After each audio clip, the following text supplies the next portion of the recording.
দাঁড়াবার এখন শক্তি খুব কমে গেছে।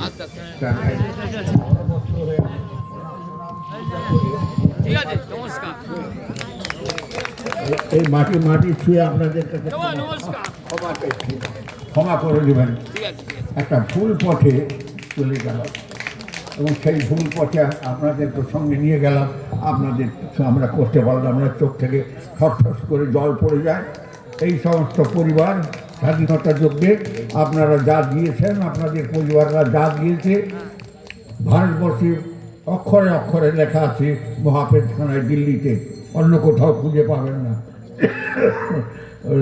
উত্তরপ্রদেশের বালিয়া, মহারাষ্ট্রের সাতারা,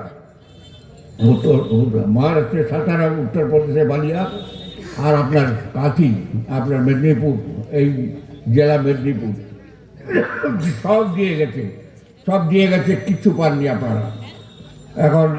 এখনও আমি আপনাদের কাছে বলছি, সরকারটা এনে দেন, 26 সালে সরকারটা এনে দেন, আমি বাঁচবো, অনেক দিন বাঁচবো। টেনে দিয়ে আসবো, হর করে টেনে আনবো, হর করে টেনে হর করে টেনে আনবো। আমি জানি কোথায় কি করতে হয়। আমি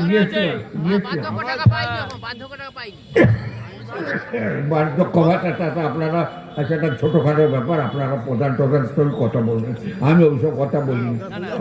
আমি 2-5 হাজার কোটি, 10,000 কোটি, 20,000 কোটি টাকার কথা বলি। দিদিমণির দলের লোক যদি কেউ আসে তাকে জিজ্ঞাসা করুন, তারা জানতো 100 দিনের কাজ, তারা জানতো 100 দিনের কাজে কংক্রিটের কাজ হয়, জানতো। রাস্তাঘাট কখনো জানতো, এরা জানতো না। ওটা আমার নামে অর্ডার হয়েছিল, আমি অর্ডার করে দিয়েছিলাম। মেদিনীপুরে তমলুকের একটা ডিস্ট্রিক্ট ম্যাজিস্ট্রেট ছিল, মহিলা, নাম ভুলে গেছি, আমার সঙ্গে তমলুক তর্ক বিতর্ক।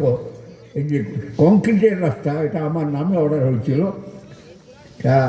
10 সালের 30 অক্টোবর কেন্দ্রীয় সরকারের অর্ডার জিওর বেরিয়েছিল, সেই অর্ডারের মূলে 19 সেদিন কৃষ্ণনগরের রোজিয়ায় ছিলেন মুখ্যমন্ত্রী। ফোন করে বললাম এখন থেকে কংক্রিট রাস্তা, কালভার্ট ইত্যাদি সমস্ত আপনার 100 দিনের কাজে হবে।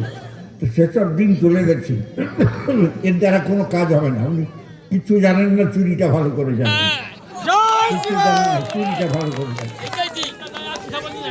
যাই হোক, সে তো আমি আপনি বললে বুঝতে পারতাম না, আমরা বুঝতে পারতাম না। কিন্তু এখন কিছু কিছু জায়গায় বেরিয়ে পড়েছে, কিছু কাগজ, সবাই একটু বসে পড়ুন, কিছু কাগজ বেরিয়ে এসছে, যে কাগজে অনেক অনেক জিনিস বেরিয়েছে। যাই হোক, আমি এই পিছনটায় দাঁড়িয়ে ব্রাহ্মণ সন্তান আপনাদের কাছে ক্ষমা চেয়ে নিচ্ছি। আমি ভুল করেছিলাম, আপনাদেরকে সেই পথে চালিত করেছিলাম, আপনারা ক্ষমা করবেন, দয়া করে ক্ষমা করে 26 সালের একবারে পরিষ্কারভাবে আপনার ভারতীয় জনতা পার্টিকে নিয়ে আসুন মোদীজির নেতৃত্বে। আমি ওদের ইতিহাস অনেক জানি, অমিত শাহজিকে খুব ভালোভাবে জানি।